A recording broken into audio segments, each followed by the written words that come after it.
माँ की ममता। कमली अपने साल भर के बच्चे को लेकर घर के बाहर कदम रखी ही थी कि उसकी सास ने आवाज लगाते हुए कहा, सुन रे कमली, काम से लौटते वक्त पंडिताइन की दुकान से आध किलो नमक लेना ना भूलना।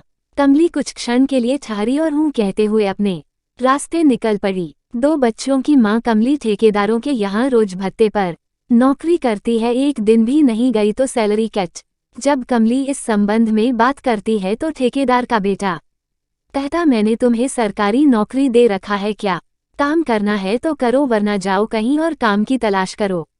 कमली जवाब देती, इतने दिन से तो काम करते आई हूँ तुम्हारे यहाँ। जब तुम्हारे बाप थे तो पूरा का पूरा महीना का पैसा आता और तुम हो कि। कमली कुछ कहती कि वहां मौजूद औरतों में से एक ने उसे इशारा से अपने पास बुला लिया। सुलेखा ने कहा, क्यों कमली, उस गवार से क्यों मुंह लगाती हो? उसे हमारे तुम्हारे जैसे अक्ल नहीं है। अक्ल होता तो मरते हुए बाप को बचा नहीं लेता। चंद पैसों की खातिर अपने बाप को मार डाला। कमली अंधेरा होने से पहले घर वापस आ गई। आते ही सासू ने पूछा, क्यों रे कमली, पंडिताइन की दुकान से नमक लाई कि नहीं? कहीं दिख नहीं रही। कमली झूठ बोली, पंडिताइन की दुकान बंद था। किसी ने हमें बताया कि वो आपने नहर चली गई है। सास ने कहा, आज बिना नमक ही साग बनाना पड़ेगा। देखा रामुआ के बीबी के पास, मुझसे भी बीते दिन मांग कर 1 तोला नमक ले गई थी। कमबख्त लौटाई नहीं है। अब तक कमली की आवाज नहीं सुनकर सासू बोली, कहाँ मर गई? कुछ ना बोल रही है। कमली अपना हाथ मुंह धोते हुए आवाज लगाए आ रही हूँ, चिल्ला क्यों रही हो? चिल्लाऊं क्यों नहीं, इतनी देर से बकबक किए जा रही हूँ और एक शब्द बोलने का नाम नहीं ले रही है। कमली अपना पैर पटकते हुए आई और सास के पास आकर खड़ी हो गई। खड़ी ही रहेगी, जा रामुआ के बीवी के पास 1 तोला नमक लेती आ, जल्दी कर, अंधेरा होने वाला है। जंगली जानवरों का आना शुरू हो जाएगा, सबके दरवाजे बंद हो जाएंगे और हाँ देखना, कल मुम्हा पीकर नशा में कहाँ पड़ा हुआ है। खोज खबर करती आना। जंगल से कुछ ही दूरी पर एक छोटा बस्ती है जो धीरे धीरे छोटे गांव में विकसित हो गया, पर एक दूसरे की झोपड़ी अभी भी कुछ दूरी पर बना हुआ है। कभी कभार इस गांव में बाघ, चीता और अन्य जंगली जानवर रास्ता भटककर गांव की तरफ आ जाते हैं और लोगों और पालतू जानवरों पर हमला कर देते।